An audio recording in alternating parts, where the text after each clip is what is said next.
نو ګوره یو د وینې رشته وي، دا مې تره دی، دا مې ماما دی، دا مې رور دی، دا مې خور ده، دا مې د تره زوی دی، دا مې خاوند دی، دا مې ښځه ده، دا د وینې رشتې دي. یو د کلمې رشته ده. مسلمانانو موږ د کلمې په رشته باندې یو یو او دا ډېره مضبوطه رشته ده ښه. خو که چا په حقیقت کې وپالله لکه څنګه چې صحابه وپاللې وه، چې په حقیقت کې د کلمې په رشته او د مسلمانۍ په رشته باندې یو و. د دې وجې خو پیغمبر علیه السلام فرمایي چې د یو مسلمان په سر درد وي نو چې له دنیا په بل سر کې بل مسلمان وي، د هغه به ورسره پریشانه وي، هغه به ورسره په سر دړي، هغه ته هم تکلیف وي چې زما د مسلمان رور ولې پریشانه دی. ګوره لرې دی ته ظاهري طور خو باطینی او روحانی طور مسلمان دی، د مسلمان رشته یوه ده. لکه صحابه مونږ وګورو، د صحابو ژوند وګورو، ظاهري طور او د وینې رشتې یې یو وې، خو چې روحانی طور او د کلمې رشتې یې بیلې شوې نو الله فرمایي اشداء علی الکفار رحماء بینهم دی.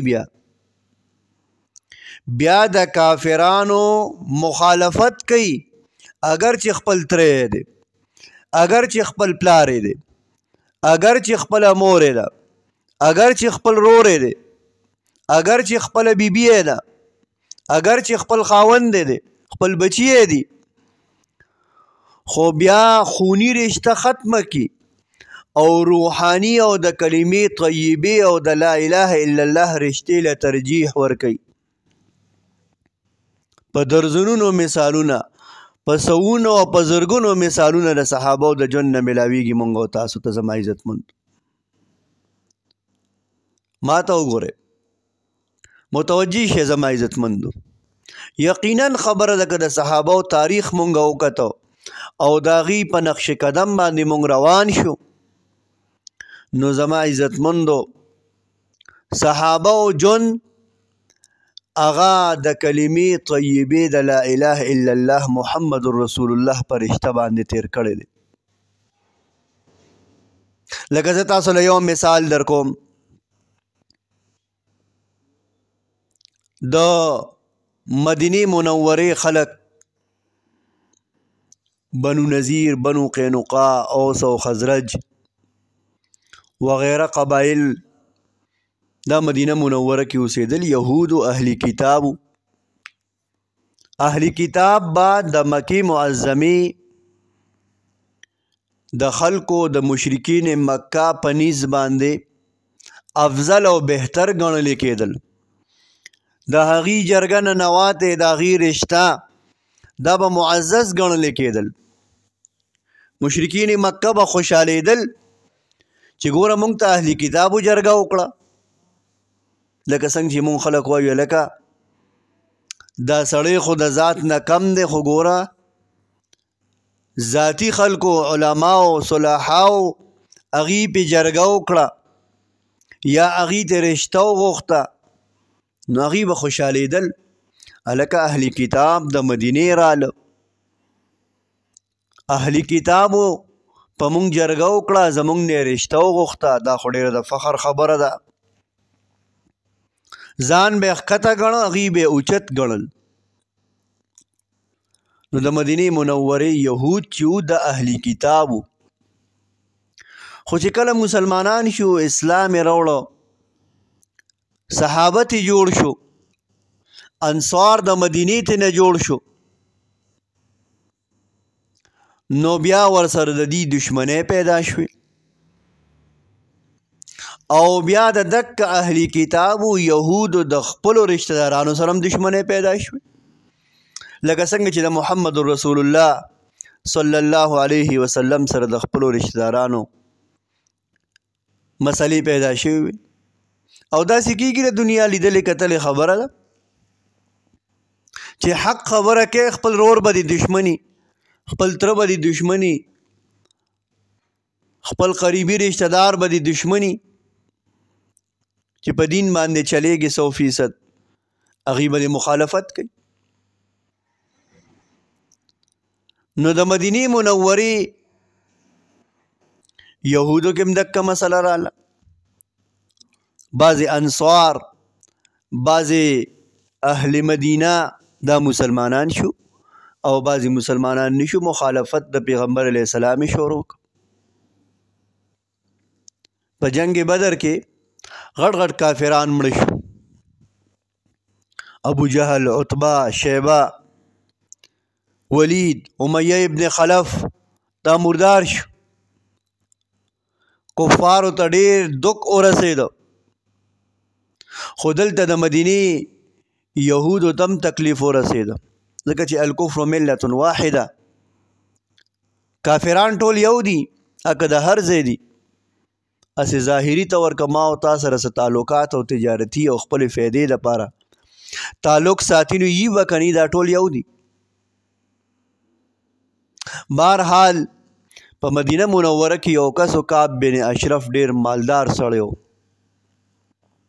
خان سړی و او خان ښه وی دا خو زمونږ چې کوم دی نو په معاشره کې دا شی شته، نو خلکو به یې ډېر عزت کو، ډېر خیال به یې ساته. د اهل کتابو نه هم و او مالدار هم و. ګوره پیغمبر علیه السلام فتح حاصله کړه او مشرکین مکه ته شکست شو، خو دا رزیل پیغمبر علیه السلام له مبارکۍ له نځي چې حضرت مبارک شه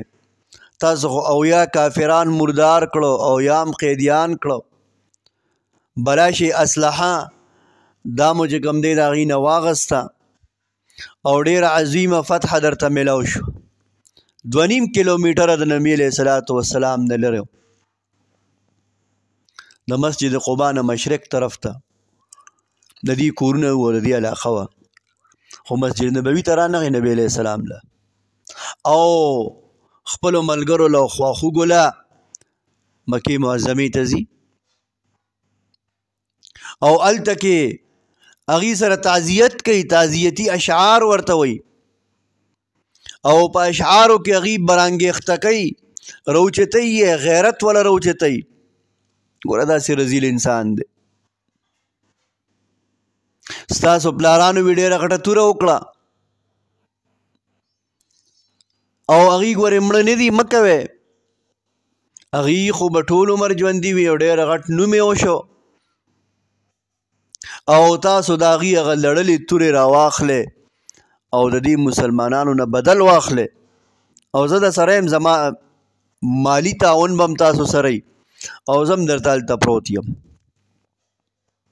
د پیغمبر علیه الصلاة والسلام په ګستاخۍ کې د نبي علیه الصلاة والسلام د بیبیانو او د کور والا په ګستاخۍ کې اشعار وې، هغې یې خوشحاله کړه، هغې له یې تسلي ورکړه، تعزیت یې ورسره وکړه. امیہ ابن خلف کور ته ځي، د عتبه او د شیبه کور ته ځي، د ابو جهل کور ته ځي، ټول قریش راغونډوي او ورته وایي د محمد رسول الله نه بدل واخلئ، زه در سره او ډېر پلیت او ډېر ګستاخانه اشعار د محمد رسول الله صلی الله علیه وسلم په باره کې او د امهات المؤمنین په باره کې وایي. واپس راغی، نبی علیہ السلام ته پته ولګېد چې دا رزیل خو هلته تلو. نبی علیہ السلام ډېر پریشانه شو، ډېر خفه شو. مسجد نبوي کې تشریف فرما دی، پیغمبر علیہ الصلاة والسلام اعلان کوي اے زما صحابو، اے زما عاشقانو، اے زما پتنگانو، اے پما باندې سرور کوونکو مال او دولت شیندونکو صحابه کرامو، دې سړی خو ما ته ډېر تکلیف راورسو، د خو زه ډېر پریشانه کړم. څوک به داسي چې د ده په مرګ باندې زما سترګې یخې کړي، زما زړه خوشحاله کړي. فوراً یو صحابي پاسي، محمد بن مسلمه رضی الله تعالی عنہ، محمد بن مسلمه رضی الله تعالی عنہ پاسي، حضرت خفه کېږم، زه به درله دا کار وکم، دا کعب بن اشرف به درله مردار کم، ستا سترګې به یخې کم، ستا زړه به خوشحاله کم. خو اے حضرت یو اجازت براته راکې که ما داسې څه خبرې وکړلې توریه ورته وایي که داسې څه خبرې مې وکړلې ستاسو خلاف خبرې مې وکړلې د الله جل شانه د دې دین خلاف مې څه خبرې وکړلې ستاسو خلاف او د مسلمانانو خلاف مې څه خبرې وکړلې آیا زه به پې ګناهګارېږم او که نه هسې نه چې الله رانه خفه شي نبی علیه السلام ورته وایي نه نه ځه تا ته اجازت دا سړی راله مړ که محمد بن مسلمه رضی الله تعالی عنہ را روانیږي ابو نایله رضی الله تعالی عنہ یو صحابي دی چې دا د کعب بن اشرف رضاعي رور دی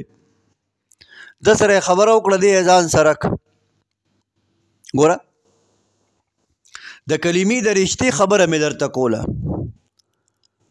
دکه محمد بن مسلمه د کعب بن اشرف د قبیلې سړی دی د رښتې سړی دی خو دلته د وینې رشته پریدي او روحاني او د کلمې رشتې له ترجیح ورکوي ابو نایله هغه د کعب بن اشرف رضاعي رور دی د وینې رشته یې ده ورسره هغه پریدي او د روح رشتې له د کلمې طیبې او د لا اله الا الله رشتې له ترجیح ورکوي دواړه را روان شو راله کعب بن اشرف ته پته ده چې دا دواړه مسلمانان شوي دي او رشته دار یو ورله کعب بن اشرف ته وایي اے کعب بن اشرفه زمونږ تا سره څه کار دی تا له راغلي یو هغه رزیل ورته وایي څنګه چل دی هغه ملګری هم څنګه دی محمد بن مسلمه ورته وایي یاره د هغه ملګري نه خو ډېر تنګ شوي یو کله راته وایي چې څه راکې او کله راته وایي چې څه راکې چاندې غواړي کله د جهاد دپاره چاندې غواړي کله د جومات دپاره چاندې غواړي کله وایي چې دې مهاجرینو له ځمکه ورکې او کله وایي چې کور وله ورکې کعب بن اشرف وایي ګوره ما تاسو ته نه وي اوس هم درته نصیحت کوم واوړئ د دې سړي نه دا مهاجرین به دې تاسو باندې شته کوي او ډېرې ګډې وړې خبرې وکړي اصل کې محمد بن مسلمه ورته دا ثابتول چې دې سړي مونږ سره لږې همدردۍ پیدا شي بیا ورته وایي ښځه پرېږدوه دا خبرې ګورو به انشاءالله انشاءالله خو ورسره ما ووایي وي ګورو به دې سړي نه به ځان خلاصوو په څه طریقه او وي ځان تې خلاص کې بهرحال دا هغه مفهوم او خلاصه د هغې د خبرو ده هغې په څه طریقه مطمئن کو بهرحال دی ورته وایي یاره صاحبه مونږ خو تاله یو سودا له راغلي یو دې سوداګرو یو سودا له دله راغلي یو قرض له راغلي یو لږ قرض سودا هم پکار ده دی ورته وایي څه هم پکار دي یو وسق یا دوه وسقه غله راله راکه دا تقریبا سل شپږ شلې منه غنم ورته وایي دا غلم پکار ده ښه در به کم دله قرض خو ما سره به په ګاڼه کې او په وثیقه کې ږدی څه تاسو خو اوس مسلمانان شوي زما در باندې اعتبار نشته چې ته مال رانه ونه خورې او مالم ډېر زیات نه ما سره به په ګاڼه کې څه ږدی دی ورته وایي ته څه غواړې داسې رزیل دی کعب بن اشرف وی خپلې ښځې را سره ګاڼه کې کېدوې محمد بن مسلمه ورته وایي غلی شه رزیله مشر سړی په زول خبرې کې دا ستا خبره ده وی زه بچي م را سره ګاڼه کې کېدوې وی نه دا خبره مناسب نه ده نو وی څه را سره په ګاڼه کېږدی وی یاره وسله به در سره په ګاڼه کې کېږدو لکه چې یو سړي ته وایي هلکه 10 منه غنم راکړه هلکه 10 منه غنم خو د 1 لاک روپو کېږي مړه ما سره د 1 لاک روپو ټوپک دی به سره ګاڼه کې کېدم به سره ذمهوارۍ کې کېدم چې پیسې درکم نه ټوپک به راله راکړې ټوپکې ګرانې دي هغه زمانې وسله چې کوم دی نو غشي او توره او ډال وغیره او ورته وایي ټیک ته بس به دې ورته وایي داسې کار دی سبا به زه کسان راولم زه به هم راشم او هغوی سره به لاس کې چې کوم دی نو بس ته 15 ټوپکې غواړې مثال په طور 15 ټوپکې به هم دله راوړو او ځان سره به یو 2 ملګري هم راولم ځکه چې دا غنم وړل دي ګاډې ډکول دي نو دا خو زه په یوازې ګاډې نه شم ډکولی او ورته وایي ټیک زه سبا وي راشي په سبا باندې محمد بن مسلمه ابو نایله او ځان سره یو 3 ملګري نور اخلي لاړل څلور کسه ورله ماسخوتن ناوخته دی خلک اودي شوي دي د ور وډبو محمد بن مسلمه کعب بن اشرف ته ور وډبو ښځې ورته وی بار مزه دا خو ناوخته دی نه وي دا خو مې رور دی ابو نایله دی دا بل مې ملګری رشته دار دی محمد بن مسلمه دی سره مې کاروبار شوی دی تجارت دی غنم په خرڅوم قرض را نه اخلي او په مقابله کې وسله را سره ږدي نو هسې مې کافرانو ته ویلي دي دا خو د محمد رسول الله ملګري دي 15 ټوپکې خو ته ما قبضه کړې ده دا مثال ویم که نه 15 ټوپکې 15 غشي مثال په طور 15 تورې یا 10 تورې دا مې ورسره خبره کړې ده 10 ټوپکې خو هغوی ما له راوړې د هغوی سره خو دونه وسله نشته هسې مې پې کافران حمله کوي پرېږده چې دقسې تش تور پاتې شي په زړه کې بیا هم نیت خراب محمد رسول الله او صحابه صلی الله علیه وسلم محمد بن مسلمه ورته آواز کوي ورلرکه کعب بن اشرف دی ډېر په تکبر کې تاسو به کتلي دا متکبرین دا صادره چې په یو اوږې راواچي او په بلې راواچي یو اوږې پکې ښکاري په تکبر کې را روان دی چې ورې کولوک د کعب بن اشرف غټ غټ ویښته و په هغې کې به یې ډېر خوشبوداره عطر لګول خوشبوداره تیل به یې لګول ډېر مزیدار خوشبو یې ډېره خوښه وه د عربو هسې هم خوښوي د بعضې خلکو خوښوي ده به ډېره بهترینه خوشبو استعمالوله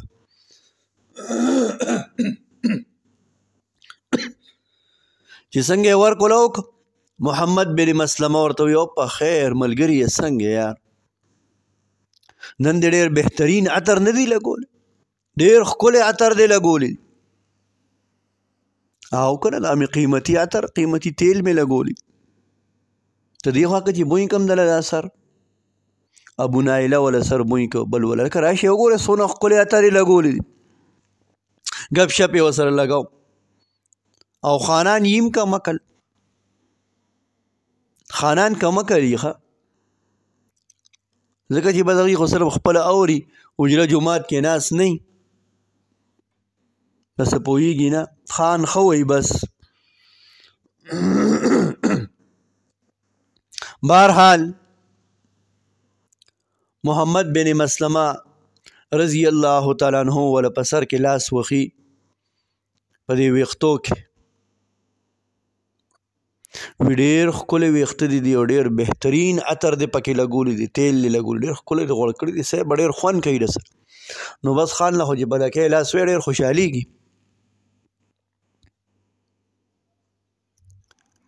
اوس دې من غټېږي او هغه ورته لاس ښه مضبوط ور واچو او د دې سر د دې ویښتو نه یې راټینګ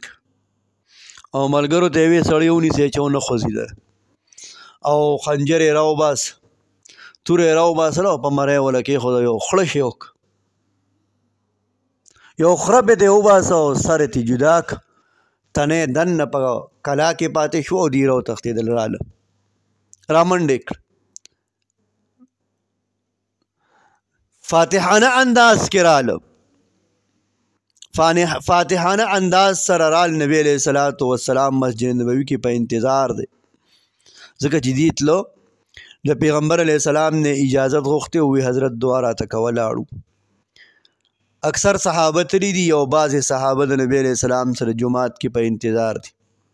محمد بن مسلمه رضی الله تعالی عنہ راغې او نبی علیه الصلاۃ والسلام ته وی دا واله د کعب بن اشرف سر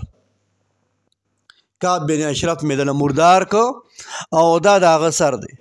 پیغمبر علیه الصلاۃ والسلام ورته دعا کوي، د برکت او د خیر دعاګانې کوي محمد بن مسلمت. سجده د شکر پیغمبر علیه السلام ادا کوي چې کله د بدر کافران مرداریږي، په کافر باندې به خوشحالیږي چې مردار شي.